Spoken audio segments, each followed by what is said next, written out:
Graça e paz, igreja linda, abençoada. Que bom estarmos aqui na casa do Senhor, na presença do Senhor nesta manhã. Na presença do Senhor nós nos alegramos bastante. Meu nome é Kleber, como o pastor Anderson anunciou. Nós somos pastores da Igreja Fé Apostólica ali no Rio de Janeiro, na região dos subúrbios, aquela região abençoada, onde Deus tem feito coisas extraordinárias. E o pastor Anderson e a pastora Elane foram um dos primeiras ovelhas nossas. Nós começamos uma congregação na direção de Deus. Nós somos, graças a Deus, criados na igreja. Minha esposa, filha de pastor. E nós viemos nesse envolvimento com a obra de Deus desde muito cedo. E quando Deus nos chamou para o ministério, nós começamos o ministério debaixo da bênção do Senhor.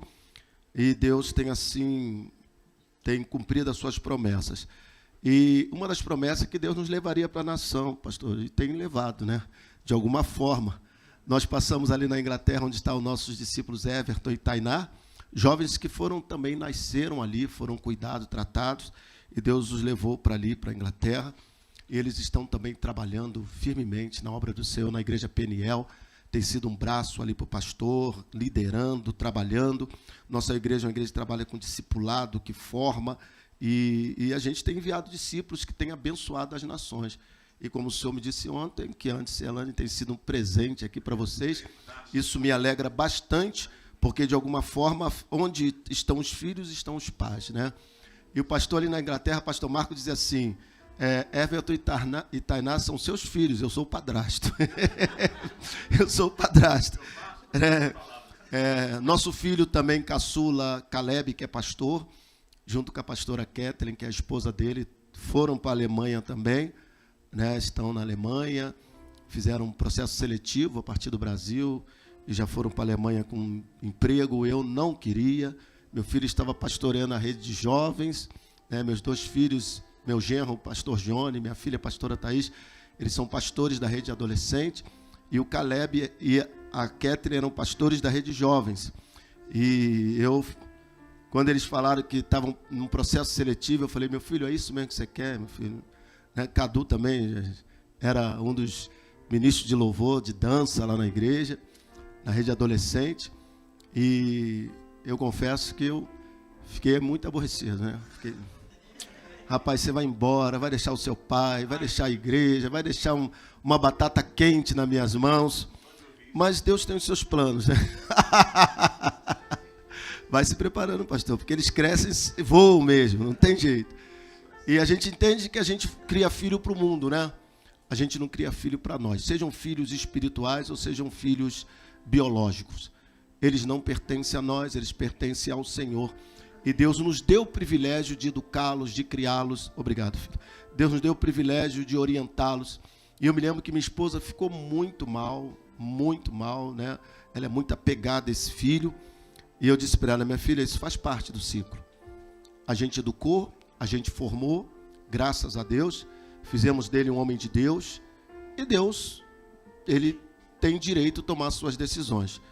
Graças a Deus estivemos ali com eles na Alemanha, estão bem, né? Está bem, trabalhando, e minha nora também teve que vir, está com ele lá, estão bem, isso conforta o nosso coração. Sabendo que Deus está no controle, sabendo que a família de Anderson está bem aqui, esse pastor muito amoroso, que nós tivemos o prazer de conhecê-lo, a pastora também. Queria que vocês aplaudissem a vida do pastor, da família do pastor, né? E vocês aplaudissem, porque são pessoas realmente que se dispõem a estar cumprindo um chamado de Deus. E a gente sabe que não é fácil, irmãos, não é fácil atender o chamado, né? Não é fácil. Eu estou aqui já há mais de 30 dias, essa semana eu volto para o Brasil, e minha filha está lá com meu genro, cuidando das coisas, e de vez em quando o telefone toca, pastor, né? Eu estava no aniversário de Gabi, tive que sair para atender um telefonema, aconselhar, dar direção, e a gente sabe o quanto não é fácil.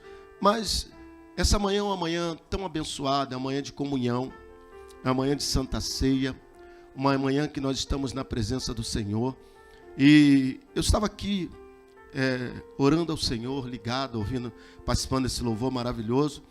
E Deus me deu uma palavra para vocês aqui. Eu tenho uma palavra aqui que eu quero ministrar, mas o Espírito Santo me trouxe a carta de Paulo aos Efésios, ao capítulo 2, e me trouxe uma palavra de uma forma muito forte. Talvez tenha alguém aqui que esteja precisando ser consolidado nesta manhã. Por que você está aqui? Por que você faz parte dessa comunidade? E o Senhor me trouxe essa palavra a partir do versículo 11, que diz assim: portanto, lembrai-vos de que anteriormente eres gentios por natureza, chamado incircuncisão pelos que se chamam circuncisão, feita no corpo por mãos humanas. Estavas naquela época sem Cristo, separado da comunhão, da comunidade de Israel, estranho às alianças da promessa, sem esperança e sem Deus no mundo. Todavia, agora em Cristo Jesus, vocês que antes estavam distantes, foste aproximados mediante o sangue de Cristo. Porquanto Ele é a nossa paz. De ambos os povos Ele fez um só, e derrubando o muro de separação em seu próprio corpo, desfez toda a inimizade, ou seja, anulou a lei dos mandamentos expressa em ordenança, para em si mesmo criar dos dois povos um novo ser humano, realizando assim a paz e reconciliando com Deus os dois em um só corpo, pelo ato da cruz, por intermédio do qual ele destruiu toda irreconciliabilidade. E vindo ele, proclamou a paz para vós que estáveis longe, e da mesma forma para os que estavam perto, pois por meio daquele tantos, nós como vós, temos pleno acesso ao Pai por um só Espírito. Porquanto não sois mais estrangeiros e nem imigrantes. Não sois mais estrangeiros e nem imigrantes. Pelo contrário, sois concidadãos dos santos e membros da família de Deus, edificados sobre um fundamento dos apóstolos e dos profetas, sendo o próprio Cristo Jesus o principal pedra angular desse alicerce. Nele o edifício inteiro bem ajustado cresce para ser um templo santo do Senhor, no qual também vós juntos sois edificados, morada de Deus no Espírito Santo. Querido, que coisa linda. Eu tenho andado, eu estava com meu cunhado, o pastor Jomar, que alguns conhecem aqui, e nós estávamos comentando sobre a questão da cultura. E nós estávamos na Espanha e andando ali na cidade histórica, ouvindo vários tipos de idiomas, várias línguas. E a gente estava falando, olha, tudo isso aconteceu por causa de Babel. Não era projeto de Deus. Não. O pecado, o orgulho, a soberba, a altivez humana, que se reuniu para afrontar a grandeza e soberania de Deus, fez com que Deus confundisse as línguas. E agora a gente vive essa questão e a gente estava comentando sobre isso. E quantas das vezes nós chegamos num ambiente onde não é a nossa cultura, onde as pessoas talvez não tenham a mesma cor de pele que nós, a mesma cultura. Às vezes nós estamos vindo de um país que é chamado de terceiro mundo, subdesenvolvidos, e a gente se sente alienado. Mas nós precisamos entender, irmãos, que nós fazemos parte da família de Deus. E é tão importante quando a gente entende o que Jesus fez na cruz por nós. Paulo vai dizer que ele quebrou o muro de separação. E em Cristo nós fomos feitos um só povo. Um só povo. Não há entre nós cor, raça, nível cultural. Não há. Quando a igreja, o Filho de Deus, entende isso, aquele que nasceu de novo, as barreiras, elas são derrubadas. E nós nos sentimos irmãos, pastor. Independente de onde você veio, do nível de cultura que você tem, da cor da sua pele, isso é lindo. Eu me lembro que eu estava participando de um congresso, a primeira vez que fui a Israel, um congresso dos Atalaias Universais, um congresso de intercessão, e nós estávamos num ambiente com 150 nações. Tinha gente do mundo inteiro participando daquele congresso. E foi um tempo assim tão extraordinário, porque nós nos comunicávamos. Na adoração nós éramos uma só voz. Na línguas estranhas parecia um povo só. E tinha gente de várias nações do mundo. E nós vimos literalmente o que Paulo está dizendo aqui. As barreiras foram derrubadas. E Deus em Cristo uniu na igreja um só povo. E quando nós nos reunimos nessa comunhão no corpo de Cristo, e nós tivemos uma ceia ali, nós éramos quase cerca de 5.000 pessoas. E me lembro que nós tivemos uma santa ceia numa noite, e não tinha cálice para todos. Então nós fazemos uma grande fila, e aqueles cálices de prata ali passavam, você ganhava um lencinho, todo mundo bebia, no mesmo cálice, e a gente passava o lencinho e bebia. E eu vi naquele acontecimento ali, os céus, onde a Bíblia diz que todos os povos, línguas e nações se reunirão para engrandecer e cultuar o nome daquele que vive para todo sempre. E eu quero dizer que esse tempo está bem próximo. Jesus virá arrebatar a sua igreja. E eu me sinto muito feliz e agradecido a Deus que eu posso fazer parte disso. Paulo vai dizer que nós estávamos longe, nós estávamos separados, alienados. Mas Deus em Jesus nos uniu num só povo. E nós somos a igreja de Jesus Cristo na terra. O povo que representa o reino dos céus na terra. Então quero dizer que você está no melhor lugar. Você é escolhido do Senhor, povo santo, eleito, reconciliado com Deus. E Deus colocou em você o Espírito Santo, para que você, nesta terra, possa manifestar a sua glória. Então recebe essa palavra no seu coração. Você não é alienado, você é povo de Deus, você tem uma família, e é a maior família da terra, que é a família de Deus, que é o reino de Deus. Pode dar um aplauso aí ao Senhor. E eu louvo a Deus pela oportunidade de estar aqui nesta manhã com você. Abra sua Bíblia em Atos dos Apóstolos. Eu vou continuar. Quem tem expectativa no coração de receber uma palavra assim especial dos céus? Não porque eu estou aqui, mas porque o Espírito Santo está. Cada vez que entramos na casa do Senhor é uma oportunidade ímpar. E eu sempre aprendi, desde de novo, quando entrar na igreja, pedir ao Senhor: Senhor, fala comigo. Ministra meu coração, eu preciso ouvir a tua voz. E eu estou disponível para isso. E eu faço sempre essa oração, porque eu não posso perder essa oportunidade de receber uma palavra de destino, uma palavra de direção de Deus. Então nós vamos ler aqui em Atos capítulo 3, que fala da cura de um aleijado. Atos capítulo 3. Diz assim: certa ocasião, Pedro e João estavam subindo ao templo na hora da oração, isto é, às 3 horas da tarde. E aconteceu que um homem aleijado de nascença estava sendo carregado para um dos portões do templo, chamado Portão Formoso.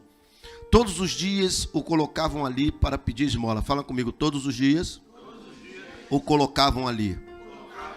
Quando ele viu Pedro e João que iam entrando no templo, ele estendeu a mão e pediu-lhes uma esmola. Fixando nele o olhar, Pedro, em companhia de João, disse: olha para nós. E o homem olhou para eles com atenção, na expectativa de receber. Fala comigo, expectativa de receber. Então afirmou Pedro: não possuo prata nem ouro, mas o que tenho, isso lhe dou. Em nome de Jesus Cristo, o Nazareno, levanta-te e anda. E segurando-o pela mão direita, ajudou-o a levantar-se. E naquele mesmo instante, os pés e tornozelo do homem ficaram firmes. E de um salto pôs-se em pé e começou a andar. Logo em seguida, entrou com eles no pátio do templo, andando, saltando e louvando a Deus. Quando o povo o viu andando e adorando a Deus, reconheceu que ele era aquele mesmo homem que tivesse prostrado junto ao portão formoso do templo.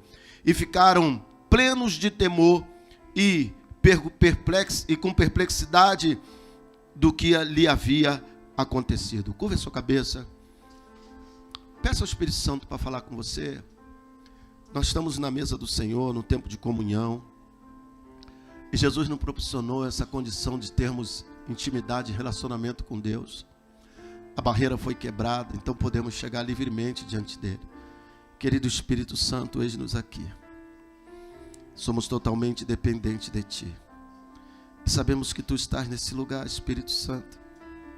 Nós temos a alegria de poder adorar o Senhor, mas também de nos reunirmos em comunhão com os irmãos. E o nosso Senhor garantiu que onde estivéssemos 2 ou 3 reunidos, que Ele ali estaria. Então, nós pedimos que seja liberado sobre nós a Tua bênção agora. Através da revelação da Tua palavra, que cada um de nós recebamos uma palavra específica dentro daquilo que o Senhor já programou para nós. Então, oro para que esse ambiente seja tomado da Tua glória. Toda expectativa humana, Senhor, seja agora anulada. Para que a nossa expectativa esteja no Senhor. Nossa mente seja tomada agora pelo Teu Espírito. Nossas emoções sejam controladas pelo Senhor. Que os nossos olhos estejam em Ti, Senhor, e que esse ambiente seja cheio da Tua glória. Nós repreendemos toda ação de demônios, toda estrutura de pensamento, e declaramos que estamos aqui como terra seca, pronta para ser umedecida pela Tua palavra como água, ser lavada para que possamos frutificar e Te servir, cumprindo o propósito que o Senhor tem para nós nesse tempo, em nome de Jesus. Diga amém. Essa passagem é bem conhecida, fala do primeiro milagre que trouxe impacto à igreja que se iniciava em Jerusalém, o milagre da porta formosa, o milagre que abriu as portas para que uma multidão de homens e mulheres se convertesse ao cristianismo, e ali se desse início àquilo que Jesus profetizou sobre os discípulos: em meu nome vocês vão curar os enfermos, expulsarem demônios e pregar o evangelho até os confins da terra. O que acontece ali, o texto vai dizer que Pedro e João estavam subindo ao templo na hora de oração. A gente sabe que os judeus, eles têm os períodos certos para ir ao templo, para estarem diante do Senhor. E Pedro e João, como bons judeus, porque eles eram a igreja de Jesus que nasceu, mas a igreja nasce em Jerusalém, glória a Deus por isso. E uma coisa linda é que a igreja, ela é católica é universal, nós não somos romanos, mas nós somos apostólicos e somos católicos. Somos a igreja do Senhor Jesus Cristo, apostólica, católica, porque é universal, onde as barreiras, de nacionalidade são derrubadas.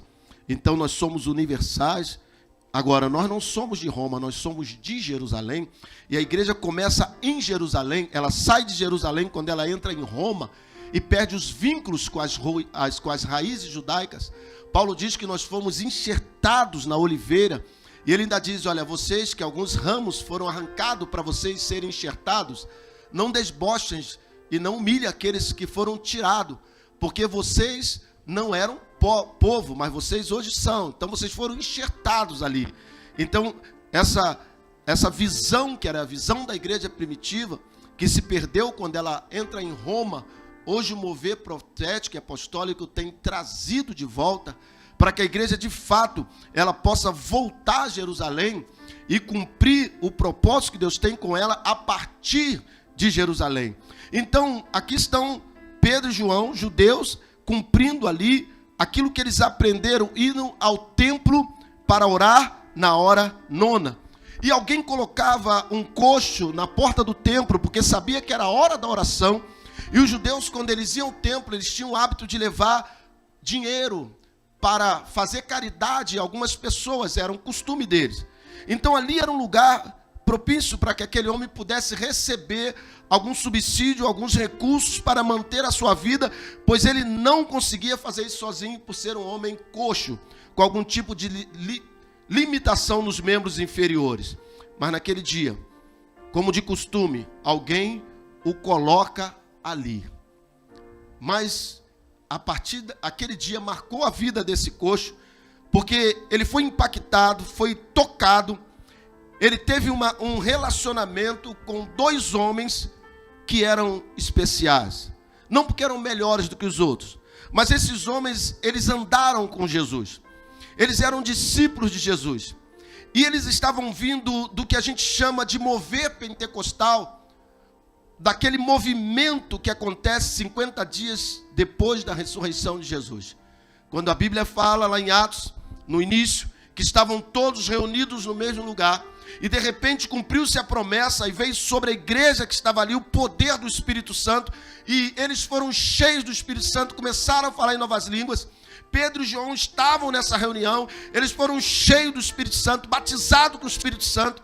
Pedro se levanta e prega a palavra, muitas pessoas se convertem, e aqueles homens estavam fervendo, com o coração ardente, cheios do fogo de Deus, cheios da presença de Deus, conscientes que eles tinham um chamado para cumprir um propósito, conscientes de que eles tinham uma autoridade para pregar o evangelho, conscientes de que eles tinham uma responsabilidade, uma unção liberada sobre eles, para manifestar o reino de Cristo na terra, e eles deveriam curar enfermos, expulsar demônios, e levar a palavra aos confins da terra.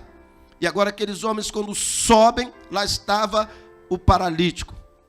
Alguém o havia colocado ali. Eu acredito que essa pessoa que coloca o paralítico na porta do templo, chamada Formosa, ou porta de Nicanor, né?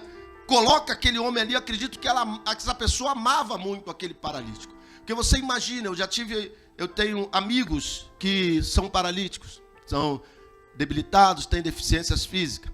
E eu me lembro que quando garoto, nós tínhamos um rapaz, que era da nossa idade, que ele andava na cadeira, e nós o levávamos para o templo, ele ia para toda a programação que a gente fazia. Era jovem, e a gente fazia muita bagunça com ele na cadeira, rodava, girava a cadeira, corria com a cadeira.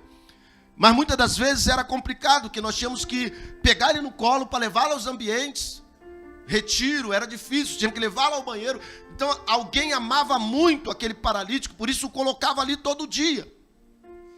Mas o que essa pessoa podia fazer era só amenizar um pouco o problema dele. Porque ele recebia alguns recursos, tinha o paliativo para viver aquele dia, mas no dia seguinte lá estava ele, dependente de novo, na mesma situação, na mesma condição de dependência. Eu sei que talvez a gente tenha amigos que tentam nos ajudar, e às vezes até com boa intenção, mas não dão de fato aquilo que a gente precisa, para que os nossos problemas sejam de fato resolvidos, para que supram a nossa necessidade. E eu comentava sobre isso esses dias lá na nossa congregação. Eu dizia, eu tinha um amigo que quando eu comecei a trabalhar, me lembro que com 19 anos de idade, eu fui trabalhar num lugar com vários homens muito mais velhos do que eu. E eles, alguns ali, eu me lembro bem de um camarada que ele ficava assim, admirado por eu ser um moço novo, ganhando bem, e não tinha uma vida de promiscuidade. Ele dizia, como é que pode, rapaz, como é que você consegue viver assim? E começava a tentar me incentivar. Você precisa viver, você precisa aproveitar a vida. Não, eu vou te ajudar. Eu me lembro até que ele, né, vocês não riam aqui, mas ele colocou até meu apelido de Zerinho. Pô, tu não pode ficar assim, ô Zerinho. Né? E aquele cara gostava de mim, ele achava que tinha que me ajudar. Tinha que me ajudar a viver aquilo que ele achava que era importante. Ele gostava de mim, mas ele não tinha, de fato, nada para me dar. Não tinha. Eu me lembro, uma vez eu perguntei a ele, olha só, quantas experiências você já teve e quantas mulheres? Ele me contou, olha, e eu falei, isso trouxe o que para a sua vida? E ele baixou a cabeça e falou, nada. Eu falei, de fato. Então não venha querer que eu tenha o mesmo tipo de vida que você tem. Agora eu tenho aquilo que pode suprir você em todas as áreas. Então às vezes pessoas querem nos ajudar, mas elas não podem. E quantas das vezes nós deixamos nos levar por essas pessoas. Mas nós temos aquilo que o mundo precisa. Você tem aquilo que os teus amigos precisam. Você tem Deus em você, o Espírito Santo na sua vida. Você tem aliança com Deus, o poder do eterno, a presença de Deus que supre todas as necessidades. Eu conversava com o pastor Marco lá na Inglaterra, falava, independente da cultura, independente do nível social, do lugar onde está, todo ser humano tem uma carência de Deus dentro dela. Todo ser humano tem um vazio que só pode ser suprido pela presença de Deus, pela presença do Espírito Santo. E eu quero dizer que você tem isso. Nós temos o que o mundo precisa. Você tem o que a tua patroa precisa. Você tem o que o teu chefe precisa. Você tem o que os teus amigos precisam. Independente de quem eles sejam. E quantas das vezes nós nos omitimos e não entregamos às pessoas aquilo que nós temos. E Pedro e João estavam cheios de Deus, porque um homem e uma mulher cheia de Deus sabe quem é em Cristo. E sabe a revolução que pode causar no ambiente onde está, na geografia onde está. E aqueles homens estavam vindo de Pentecostes, estavam vindo de uma experiência com o Espírito Santo, estavam vindo de um tempo de avivamento. E Deus está trazendo um tempo de avivamento sobre essa igreja. Oh, aleluia. Deus está trazendo um tempo de avivamento sobre essa igreja, onde as paredes serão ampliadas, onde pessoas vão entrar que vocês jamais pensaram que fossem entrar, porque nós temos o que o mundo precisa. Eu quero declarar: você tem o que Lisboa precisa. Eu estava conversando com meu cunhado, que é pastor, vocês conhecem o pastor Jomar? Ele estava me contando de algumas regiões de aqui, onde já está crítica, né? E quando ele me contou, falando sobre como estão algumas situações, algumas regiões por aqui, e falou principalmente do povo que vem da África, o meu coração doeu, irmãos. Porque eu sou da África. Eu não tenho pé lá não, eu sou da África. Então meu coração doeu, porque é a minha raça. E eu falei: Senhor, o que eu posso fazer, Senhor? Eu estou lá no Brasil, pastoreando uma igreja que dá trabalho. Somos quase 1000 lá, não é fácil. Mas eu fiquei sentindo o peso, irmãos. O peso. Senhor, o que eu posso fazer? O que eu posso fazer? Porque nós temos aquilo que as pessoas estão procurando nas drogas, aquilo que as pessoas estão procurando na prostituição, aquilo que estão procurando na mentira do inimigo e na religião. Então nós precisamos sentir Pedro quando olha para aquele homem. O homem estende a mão pensando que ia receber um paliativo. E aquele homem estende as mãos. Ele não queria, ele não esperava o que Pedro iria lhe entregar. Ele queria alguns recursos financeiros. Aí Pedro diz para aquele homem: olha para nós. Olha para nós, olha para nós. Eu acredito que Pedro olha nos olhos daquele homem. E quando Pedro diz: olha para nós, eu vejo duas coisas importantes ali. Primeiro, que Pedro tinha algo para aquele homem, para que pudesse dar, entregar para aquele homem. Pedro: olha para mim, eu tenho algo para você. Algo que vai mudar a sua história, algo que vai mudar a sua vida. E nós precisamos entender isso. Olha para mim, eu tenho o que você precisa. Eu tenho algo que pode mudar a sua história, pode mudar a sua vida. Olha para mim. Às vezes as pessoas: não, corre, chama o pastor, né? Chama o apóstolo. Querido, isso são só posição, títulos. Mas nós somos todos iguais em Cristo Jesus. Posso ouvir um aleluias? Deus, quando olha dos céus, mano, não vê apóstolo, não vê pastor, ele vê servos, ele vê instrumento, ele vê ferramentas. Então não importa se você tem ou não um título, se você recebeu um óleo ou não sobre a tua cabeça, você tem algo para contribuir, para distribuir. E é isso que Pedro sabia. Ele disse: olha para mim, o que você quer eu não tenho, mas eu tenho algo muito melhor ainda. Pedro, quando diz olha para mim, está dizendo: gere uma expectativa de que algo vai mudar na sua vida a partir de hoje. Gere uma expectativa de que hoje vai girar uma chave na sua vida, vai girar uma chave na sua história. Eu quero dizer para você: gere uma expectativa que a sua vida não será mais a mesma a partir de hoje. Gere uma expectativa. Gere uma expectativa hoje. A Bíblia me dá essa autoridade para dizer para você: começa a gerar. Eu não sei como você está vivendo, não sei o que você está passando, mas eu sei que Deus vai virar uma chave na vida de algumas pessoas hoje. Então gere uma expectativa. Efésios 3, 20 e 21 diz assim: aquele que é capaz de fazer infinitamente mais, além do que pedimos e pensamos, segundo o seu poder que opera em nós. Então, como disse a minha esposa, Ele é capaz de fazer infinitamente mais, além do que você espera. Jamais eu pensei que teria um filho na Alemanha falando alemão. Jamais. Da história de onde eu venho, do meu histórico de família, jamais poderia imaginar com um negócio desse. Mas está lá, né? Hoje foi visitar uma igreja, que eu espero que seja a igreja que ele fique, né? Então, amados, Deus sempre vai fazer muito além. Fala a pessoa que está ao seu lado: Deus está pronto para fazer muito mais na sua vida.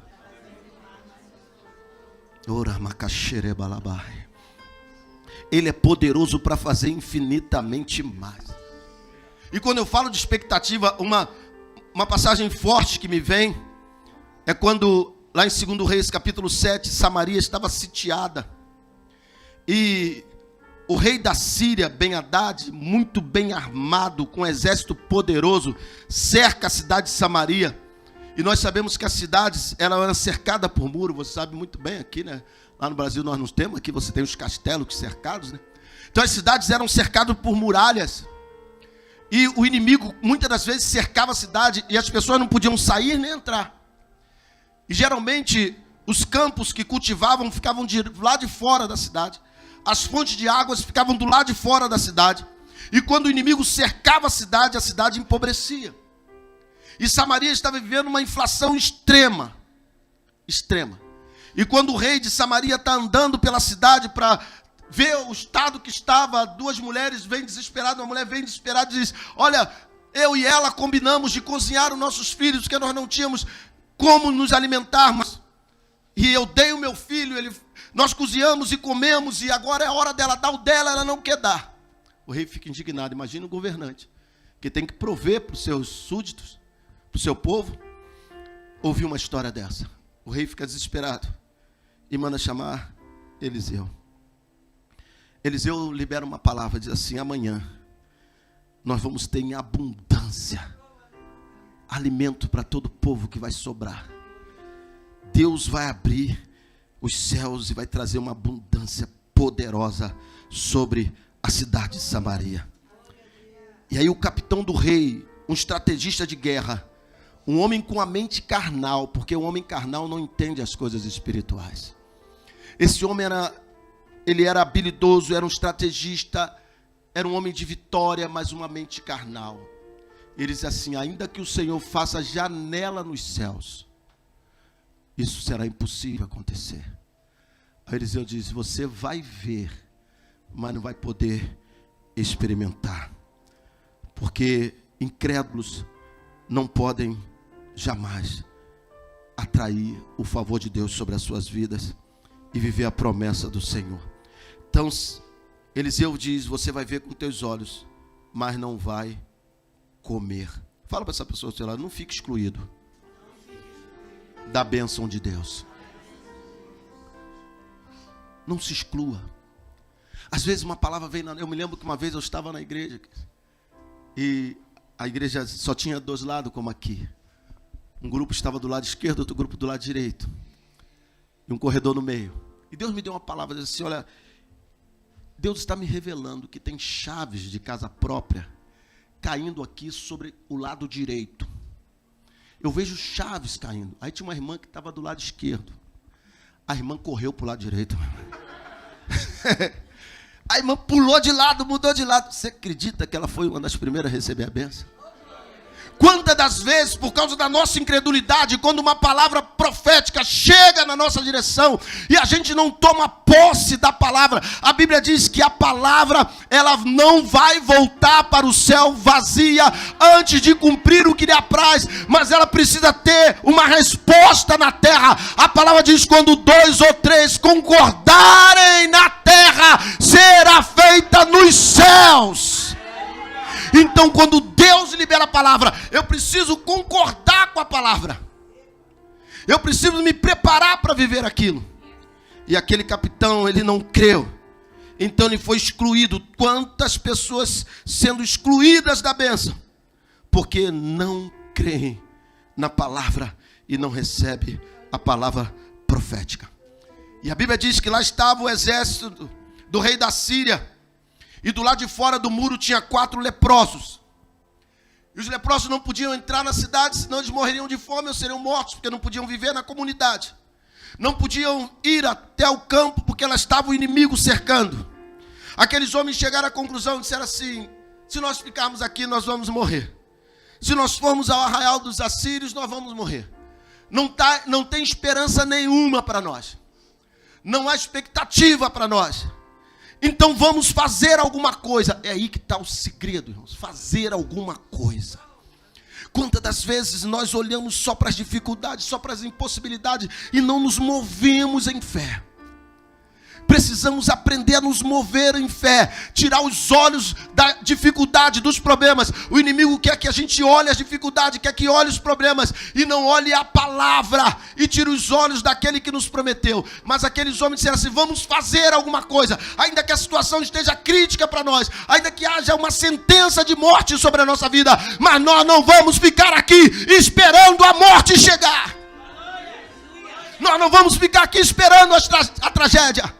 Não fique esperando a tragédia de chegar na tua família. Não fique esperando a tragédia chegar no seu casamento. Não fique esperando a morte chegar e dizendo: eu venho de uma família complicada, eu carrego uma herança maldita sobre a minha vida. Não! Deus te tirou das trevas e te conduziu para a luz e começou um tempo novo na sua vida. Acredite nisso. Eu estava ministrando os adolescentes lá. Nós temos muitos adolescentes, e grande parte deles, os pais não são crentes, e vem de uma história de vida destruída. Eu estava ministrando para eles, eu estava dizendo para eles: olha, a palavra de Deus diz que aqueles que estão em Cristo são novas criaturas. Eis que tudo se fez novo. Então eu estava chamando eles a se desvencilhar do passado. Não importa as tragédias que você viveu na tua família. Não importa o caos que você viveu até agora. Quando Jesus te salvou, na idade de adolescente, Ele te salvou para te levar a viver uma vida extraordinária. Eu dizia para eles: eu estou diante de jovens que serão empresários, que serão políticos, que estarão por cabeça e não por cauda, que serão referência nessa nação. Acredite nisso, a chave virou. Você recebeu uma vida nova. E lá estavam aqueles homens. E o exército, quando aqueles homens começam a caminhar, se arrastando por causa da lepra na direção do arraial dos assírios. A Bíblia diz que os assírios, eles ouviram um som como fosse carro de guerra, como se fosse de um grande exército. Aleluias. Irmãos, quando a gente começa a se mover pela fé, uma das coisas que o diabo tem medo é de um crente, de um homem, de uma mulher cheia de fé. De um homem, de uma mulher que se move na fé. O diabo não tem medo dos nossos gritos, não tem medo dos nossos dons, não tem medo do nosso talento.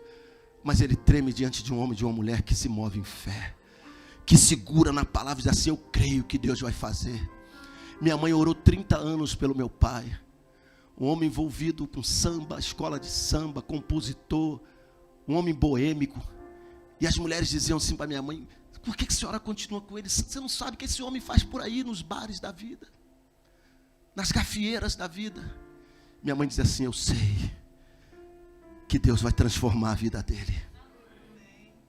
E, queridos, meu pai com 50, 60 anos se converte. E foi os melhores anos da vida da minha mãe. Foram os melhores anos da vida dos dois. E minha mãe viveu a promessa. Então o adversário tem medo de um homem, de uma mulher posicionado na palavra. Eu creio no que Deus falou e eu vou viver o que Ele me prometeu. Então quando aqueles homens saem na direção do exército, os assírios ouvem barulho de carro de guerra, ouvem barulho de um grande exército. Diz: o rei de Israel contratou mercenário, nações, o Egito contra nós. E eles ficam desesperados e saem correndo e largam todo o recurso do acampamento lá. E eram muita coisa. Quando os leprosos chegam, eles olham o acampamento vazio. aquela comida toda lá, eles começam a se comer, se alimentar, se alegrar. E a palavra vai dizer que eles lembram do povo que estava cercado dentro da cidade. E eles falam, vamos lá, vamos anunciar o que está aqui fora. Vamos anunciar o que o Senhor já fez. Olha para cá. Eu quero dizer para você que tem coisas que Deus já liberou no mundo espiritual. Não, talvez você não tenha entendido.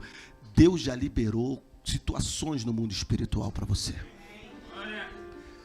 Deus já liberou. Meu maior problema, uma das minhas maiores preocupações com meu filho, é porque meu filho é negão bonitão assim igual o pai, mas é negão. O que tu vai fazer na Alemanha, cara? Tu tá doido? Fazer o que lá? Entendeu? E eu tinha esse receio no meu coração, né? Meu filho, ele é comunicativo, ele tem uma graça, E ele fez inglês, mas nem inglês ele falava direito. Minha esposa pagou 7 anos de inglês para ele. E eu falei, cara, quando eu cheguei lá, meu filho está interagindo. 3 meses falando alemão, cara. Interagindo com as pessoas, conversando. E ele instala um determinado equipamento na casa das pessoas, a empresa que ele trabalha. E ele tem que conversar. Interessante que ele falou, pai, eu chego às vezes, sinto assim um certo, né? Mas eu começo na minha, vou fazendo, vou conversando, vou falando, daqui a pouco as pessoas se abrem, daqui a pouco viram minhas amigas. Então, querido, nós não temos ideia quando você está no lugar que Deus te chamou, fazendo o que Deus mandou. Eu não sei o que vai acontecer no futuro, mas eu sei que já tem coisas preparadas para você no mundo espiritual, no reino espiritual, que Deus já preparou. Talvez você esteja ainda num lugar de miséria, de sofrimento, mas lá fora já está vindo uma provisão na tua direção, já está vindo um milagre na tua direção. Então tira os olhos da circunstância e olha o futuro. E eu quero declarar que o teu futuro vai ser de êxito, o seu futuro vai ser de excelência, seu futuro vai ser de bênção, vai ser extraordinários. Olhe o teu futuro. Eu costumo dizer que Satanás, ele quer apontar seu passado. Olha quem é você, olha de onde você veio. Você não tem isso, você não tem aquilo. Ele olha, tenta nos levar para o passado. As pessoas tentam nos colocar no presente. Vê se enxerga, rapaz. Você não tem condição, você não é capaz. Já olhou para você? Como que você vai chegar? Como que você vai acontecer? As pessoas nos fazem olhar para o presente. Satanás nos leva para o passado. Mas Deus está dizendo, levanta os seus olhos e veja. Já está vindo uma pequena nuvem na tua direção, e vai chegar uma abundante chuva. O meu apóstolo diz, eu vi o passado, e é lá que eu vou viver. Eu vi o futuro, e é lá que eu vou viver. Eu quero declarar, tem um futuro te esperando.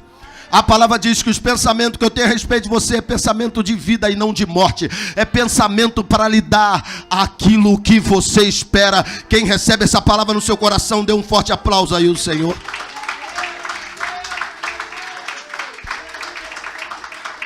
E os quatro leprosos voltam para a cidade e anunciam, olha, o acampamento dos assírios está vazio. E eles deixaram toda a provisão lá. A multidão sai correndo na direção do acampamento, e aquele capitão fica na porta, sem saber o que está acontecendo. Sabe por quê? Quem não se alinha com o profético nunca sabe o que está acontecendo.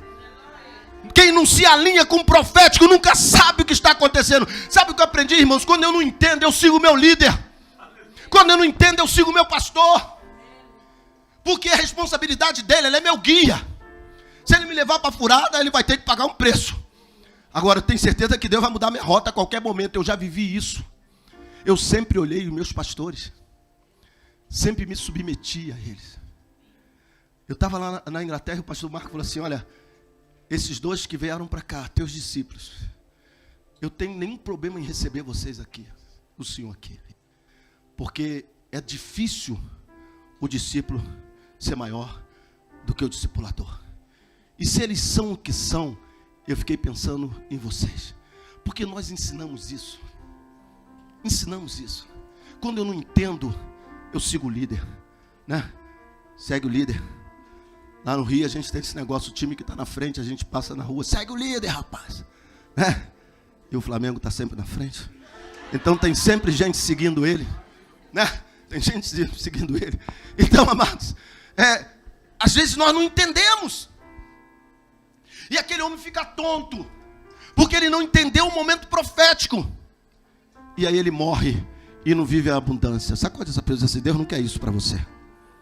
Deus quer que você viva o sobrenatural e extraordinário. Então, se em algum momento você não está entendendo o que está acontecendo, descansa no Senhor. Olha para o teu líder e deixa e viva aquilo que Deus vai trazer para o teu tempo, para a tua estação. Posso ouvir um glória a Deus? Glória. E aquele capitão morre sem aproveitar de toda aquela abundância. Então, quando Pedro diz assim: olha para mim, ele está dizendo: gere uma expectativa de que hoje a sua vida, a sua história vai mudar. Você pode falar isso para algumas pessoas que andam com você? Eu quero declarar que Deus hoje vai trazer essa consciência ao nosso coração pelo Espírito Santo. Você vai cruzar com pessoas aqui em Lisboa. A minha irmã, a pastora Débora, líder de intercessão lá na igreja, ela tem essa graça. As pessoas procuram ela na rua. As pessoas buscam ela, as pessoas olham para ela: você me dá um conselho. E eu quero declarar, porque o Espírito Santo está me dando essa liberdade. Tem pessoas que vai acontecer isso aqui. Pessoas vão te procurar, homens vão te procurar, mulheres vão te procurar, rapazes vão querer estar perto de você, vão se sentir bem, moças vão querer se aconselhar com você, porque Deus vai derramar. Oh, meu irmão, estou sentindo uma unção, algo está vindo aqui sobre nós. Deus vai derramar essa virtude sobre a vida de algumas pessoas aqui. Você vai estar nos ambientes e será procurado para receber conselho, para receber direção, e você vai ter uma palavra de mudança. Gere essa expectativa.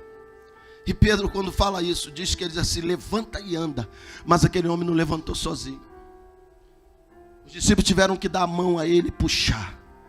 E às vezes tem pessoas, irmãos, que nós temos que dar a mão e puxar. Sabia disso? Eu fico bobo com alguém que diz assim: eu estava debatendo com um discípulo. Não, porque Jesus já fez tudo o que tinha que fazer, é só tomar posse. Tem pessoas que não entram nesse nível, irmãos. Elas precisam de ajuda. Eu sei que isso é bíblico, toma posse e acontece. O justo viverá da fé. Mas tem gente que a gente precisa estender as mãos, né, pastor? Precisa botar de pé, precisa firmar os pés dessas pessoas. Elas estão tão desacreditadas, tão massacradas, estão dentro de cadeias espirituais, que você precisa dar a mão e falar assim: vem, eu vou te ajudar, vou te colocar de pé. E a palavra diz que Pedro estendeu as mãos e ele deu um salto. Ele deu um salto.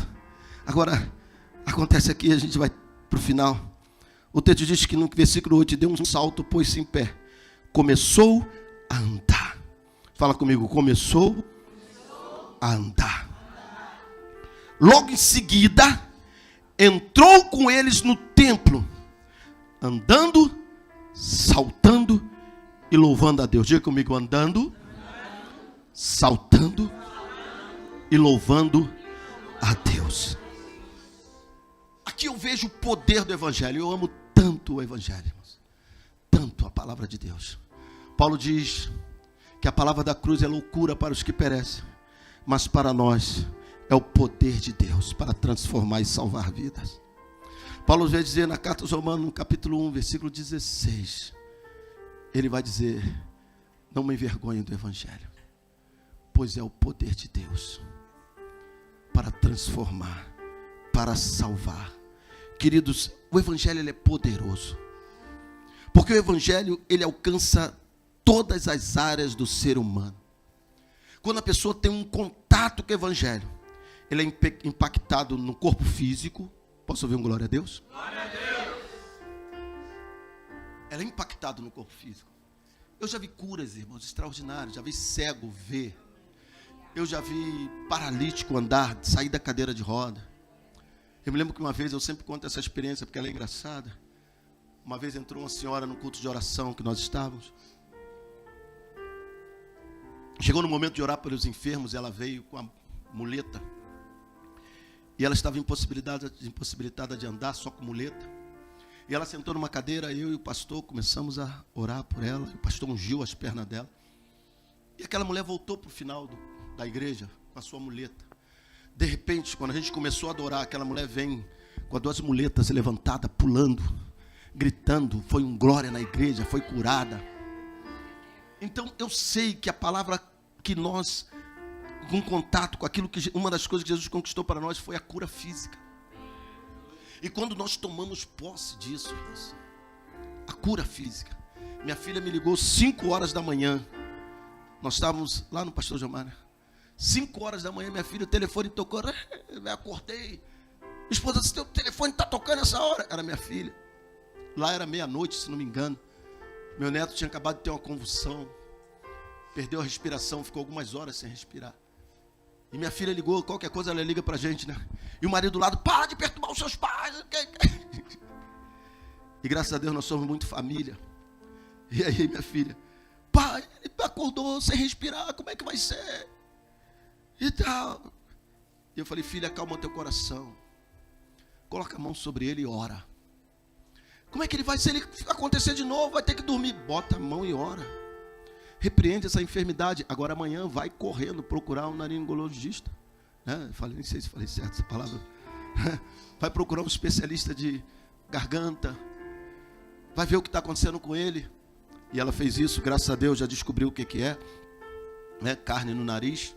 Então ele está sufocando com a própria saliva e pode morrer. Ele fica sem respirar.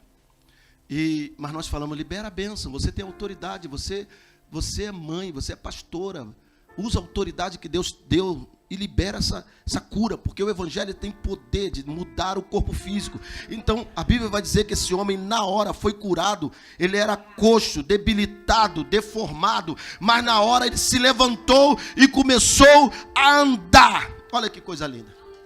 Aquela senhora largou a muleta, começou a andar, mas infelizmente ela ficou só na cura física, pastor, porque logo na outra semana tinha um bloco de carnaval lá da região.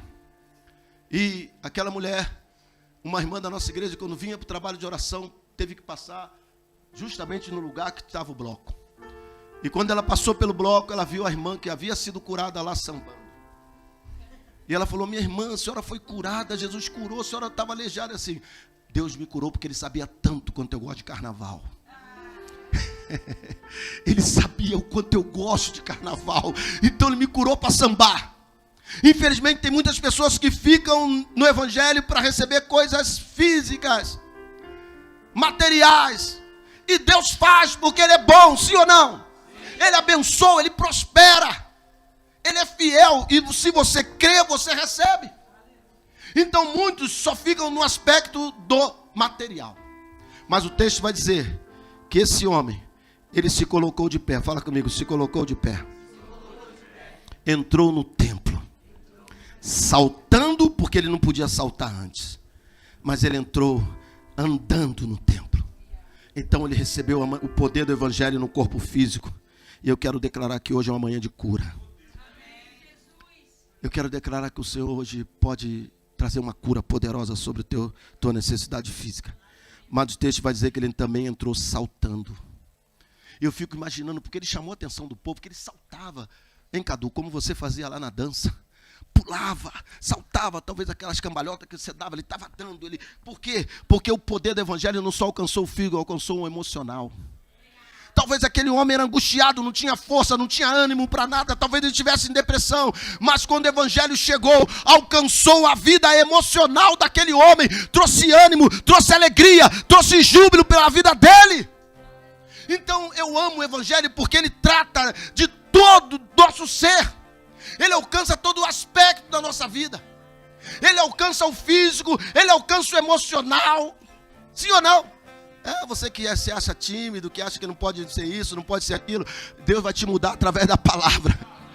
O evangelho, você que anda em depressão, eu me lembro que quando meu pai faleceu, eu tive um pico de pressão, estava conversando com o pastor ontem, estava no encontro com Deus no sítio, e de repente na madrugada acordo, chamando minha esposa, amor, eu estou morrendo. Minha esposa disse assim, calma, ela é enfermeira, disse assim, médico, enfermeiro, não acredita que tu vai morrer, né? Tu tá mal, fica assim, não, fica tranquilo. Vai passar, um remedinho resolve. E eu estou lá, irmão, com a pressão, minha esposa, não, fica tranquilo. Eu vou lá buscar um remédio para você. Nós não tínhamos um remédio para pressão onde estávamos. E tinha que andar aí, sei lá, dá o que lá, uns 50 metros, até onde fica o pessoal lá nos auditórios. Minha esposa, vou lá buscar um remédio. Aí ela foi ver a pressão estava 17/11. E minha esposa foi buscar o remédio, ele me deixou sozinho, querido. E eu sou extremamente dependente dela, você não tem ideia. Quando minha esposa deixou sozinho, eu já fiquei emocionalmente abalado. Quando ela voltou, e a mulher, você sabe como é que é mulher, vai buscar o remédio, conversa com uma, conversa com a outra, conversa e bate papo. Quando ela voltou, quase uma hora depois, a pressão já estava 19/12. Querido, aí eu tive esse princípio de síndrome do pânico. Tinha acabado de sepultar meu pai. Eu me lembro que minha esposa estava no plantão à noite, eu estava pregando na igreja. Aí eu fui para casa, falei com a minha nora também é enfermeira. Falei para ela, passa lá em casa, para ver minha pressão, que minha esposa, Jacira, está de plantão, minha nora passou lá. E eu estava suando, irmãos, a mão suada, sentindo mal-estar. Aí minha nora foi lá, botou o aparelho, viu a pressão, falou assim, não, apóstolo, tua pressão está tranquilo, está 14/9, tá tranquila, dá para passar. Aí, esse problema não é pressão. Aí eu falei, não é, minha mão está suando, eu estou sentindo uma agonia. Não, mas a pressão não é. Aí eu fui lá no Google, mão suada, agonia, o que é? Aí o Google me falou que eu acreditava que eu não podia ter. Sim, pânico, medo. E aí começou, irmãos. Não aguentava ficar mais sozinho, ficava aquele negócio. Quando minha esposa falava que ia para o plantão, já começava. Aí eu falei, vou aceitar isso? Não. Levantava de madrugada e começava, aquele que habita nos esconderijos do Altíssimo, a sombra do Onipotente se alcançará, porque o Senhor é aquele que te guarda, Ele é o meu alto refúgio. Elevo meus olhos para o monte, de onde virá o meu socorro vem do Senhor. O Senhor é aquele que me guarda, aquele que me abençoa. A presença do Senhor está na minha vida. E começava a falar em língua, e começava a andar na sala falando em línguas, 3 dias confessando a palavra e orando no Espírito. Acabou o medo, acabou tudo. E eu sou sanguíneo, eu tenho essa facilidade, eu sou emocional, assim, na flor da pele, sanguíneo, hemorrágico. E agora estou lá na casa, está contando o pastor do meu filho na Alemanha, e nós não fizemos seguro, viagem. Minha esposa, eu falei, não, que a gente está com saúde, está tudo bem, que a gente vai pagar esse dinheiro, nada. A gente está indo com Jesus, minha irmã faz um seguro. E a gente veio e de repente comia uma macarronada. Eu estava comendo 5 dias comendo aquela comida árabe, qual é o nome mesmo? Kebab, irmão, 5 dias comendo kebab, irmão. Caramba, querendo um feijão, querendo um arroz. Aí minha nora conseguiu botar o fogão para funcionar. Vou fazer uma macarronada, eu não como à noite, irmãos. Eu comia macarronada, esqueci, não tinha tomado. Estava 2 dias sem tomar o remédio na bolsa. E aí, quando deu de madrugada, começou aquela sensação. Aí o diabo, tu vai morrer, cara. Tu não tem plano de saúde. Como é que tu vai sair daqui agora para ir no médico na Alemanha? Quem é que vai te atender na Alemanha sem seguro? E aí, não tem jeito para você. E aí começou a me vir aquela pressão toda. Eu falei, isso deve ser espiritual, vou orar. Comecei a orar, a declarar o Salmo 91, continuou. Eu falei, então é físico. Não tem jeito. Peguei minha bolsa, tomei um remédio, voltei. E aí continuou a mesma coisa. Eu fui lá, botei um segundo debaixo da língua, passou, irmãos. Porque eu tenho essa tendência, mas eu aprendi um segredo. A palavra de Deus te cura nas emoções. O poder do Evangelho, eu quero declarar, se você anda com depressão, com síndrome, com medo, eu quero declarar que o Evangelho vai mudar a sua história. Você vai ser uma mulher curada, sarada, tratada, resolvida emocionalmente. Aquele homem foi impactado não só no corpo, foi impactado na alma. Mas o texto vai dizer que ele entra saltando e louvando a Deus. Só pode louvar a Deus quem sofreu um impacto no espírito. Então o poder do Evangelho, a palavra liberada da boca de Pedro, toca no corpo do homem, toca na alma do homem e toca no espírito do homem. E toda deformidade no corpo, na alma e no espírito foi arrancada. O Evangelho tira toda a nossa deformidade. E nós precisamos, irmãos, anunciar esse Evangelho lá fora. Porque nós temos o que as pessoas precisam. Eu queria que você curvasse a sua cabeça agora. Será que o Evangelho já entrou de fato na tua vida? E você já está vivendo essa plenitude de vida? Quais áreas de deformidades na tua vida que ainda não foram alcançadas? Porque nós somos seres humanos, irmãos. Nós temos deformidades. Talvez você não tenha uma deformidade física, mas você tem uma deformidade nas emoções. Quem sabe você tem um sentimento separatista. Quem sabe você, por causa de rejeição, situação que você viveu lá atrás, você é extremamente desconfiado das pessoas. não confia em ninguém. Quem sabe, porque você não teve um pai ou uma mãe, você não consegue tratar Deus como seu pai, não consegue se submeter a uma liderança. Quem sabe, orgulho,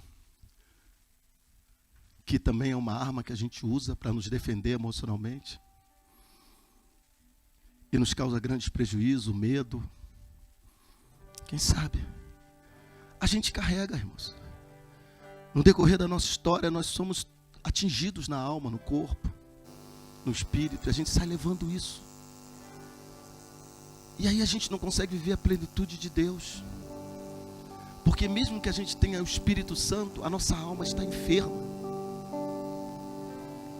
A gente carrega mazelas na nossa alma. Então a gente às vezes não consegue nem ter comunhão com os irmãos.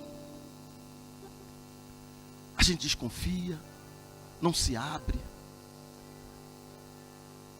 Há muitas deformidades.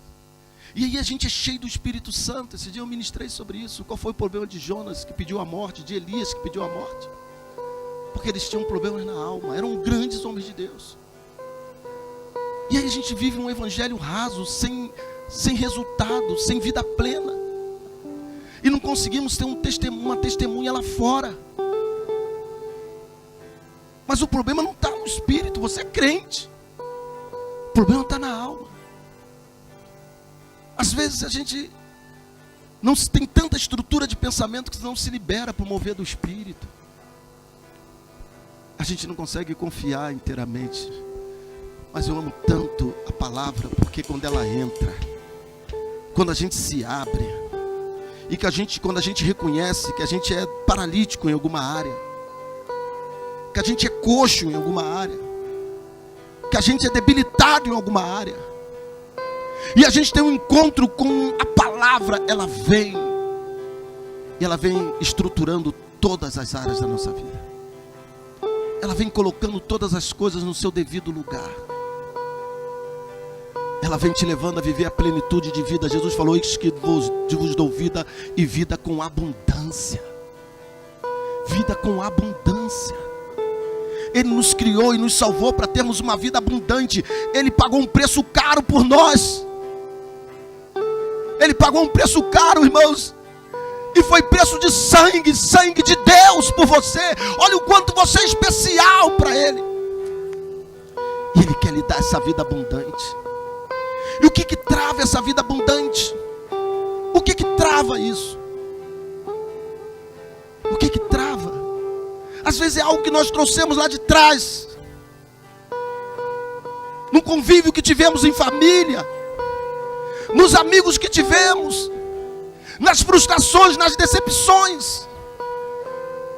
E aí é onde entra o poder. A gente precisa se liberar para que a nossa alma seja recodificada, reestruturada. Aquele homem, esse é o poder do evangelho, esse é o evangelho que a gente tem que pregar. É o que toca no corpo, mas toca na alma e toca no espírito também. É esse evangelho que a gente acredita. Não importa o quanto na sarjeta a pessoa esteja, não importa o quanto amarrada ela esteja, não importa o quanto o diabo destruiu a sua vida até então, a gente crê que quando Jesus entra, tudo pode mudar. Aqueles que estão em Cristo, eis que tudo se fez novo, e as coisas velhas já passaram. O Espírito Santo me traz uma palavra de entendimento de que nós, alguns aqui, precisa se desvincular do passado para entrar no novo. Precisa se levantar como aquele coxo se levantou. Talvez você entrou no templo, mas ainda entrou carregado. Entrou coxo, debilitado. E Deus quer mudar a sua história. Ele quer fazer você saltar de júbilo. Talvez, quem sabe, você carrega algumas características do teu passado. E o diabo fica dizendo que para você não tem jeito. Viu tua família como é que é? Viu tua mãe, teu pai como é que são? É isso que você vai ver. Eu quero anular essa palavra na tua vida hoje. Eu quero dizer que é uma vida esplêndida para você. Há um casamento abençoado para você. Há uma família. Deus vai reestruturar e mudar a sua casa. Deus está mandando dizer para alguém aqui: Deus vai entrar e vai mudar a sua história. Vai transformar a sua família. Vai transformar a sua vida. Ele pode fazer isso. Esse é o poder que tem o Evangelho. Espírito Santo, o Senhor conhece cada homem, cada mulher que está aqui. Espírito Santo, Jesus morreu por nós e hoje nós celebramos isso. Quando vamos sentar à mesa e vamos nos alimentar do pão e do vinho que simboliza o sangue. E a tua palavra diz: se o Filho do Homem vos libertar, verdadeiramente sereis livres. Muitas das vezes a nossa alma impede que essa libertação seja plena. Às vezes somos até tocados no corpo, mas não conseguimos saltar de júbilos. Não conseguimos te adorar plenamente. Não conseguimos viver uma vida de comunhão contigo plena, Senhor. Oh, meu Deus, em nome de Jesus, envia agora o teu Espírito, Senhor, e começa a tocar nos corações. Eu sei que tem gente aqui que foi colocado na porta do templo, foi colocado às margens, na marginalidade, gente que foi rejeitada, gente que foi impedida de receber aquilo que tinha direito, gente que foi humilhado, que foi jogado fora. Mas, Senhor, eu quero declarar que um novo tempo começa hoje, um novo tempo começa agora, um tempo de vida, um tempo de abundância, um tempo de agir do Espírito Santo.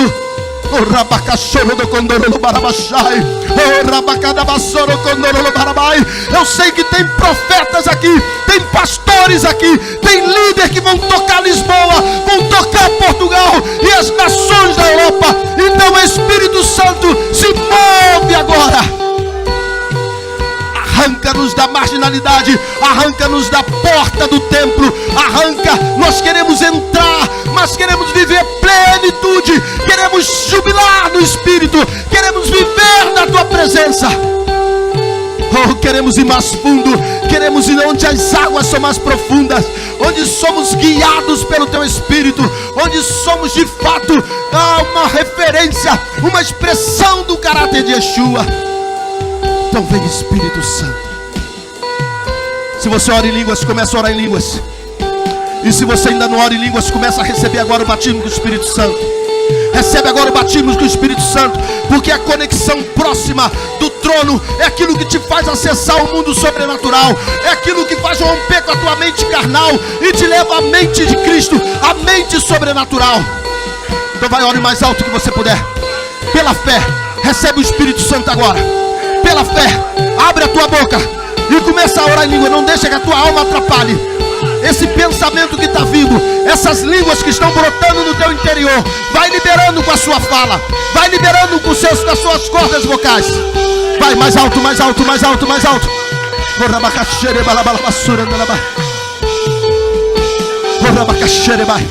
Vai, vai, meu irmão, recebe aí, é com você esse negócio. É pela fé, faz que nem os leprosos. Rompa, sai dessa posição e vai na direção do que Deus tem para você. Eu queria que você começasse a orar em língua enquanto a irmã está adorando. Vai, eu sei que Deus tem um negócio para fazer aqui. Tem pessoas que precisam ser batizadas com o Espírito Santo hoje, pastor. Hoje, precisa ser hoje. Lembra da irmã da chave? Diz assim: sou eu. Eu vou pedir à irmã aqui com essa voz ungida para levantar a voz mesmo e cantar. Mas eu não quero que você cante, eu quero que você ore e comece a falar em línguas. Se coloque de pé. Feche teus olhos, não se importa com quem está do seu lado. Eu já vou entregar o microfone ao pastor. Porque não é eu que faço isso, é o Espírito Santo que faz. Eu só quero que você comece. Se você tem dificuldade, comece a falar aleluias. Glória a Deus, aleluias, glória a Deus, aleluias, glória a Deus. Comece a deixar o Espírito Santo controlar você. Isso, vai. Vai lá. Enquanto ela canta, nós vamos orar.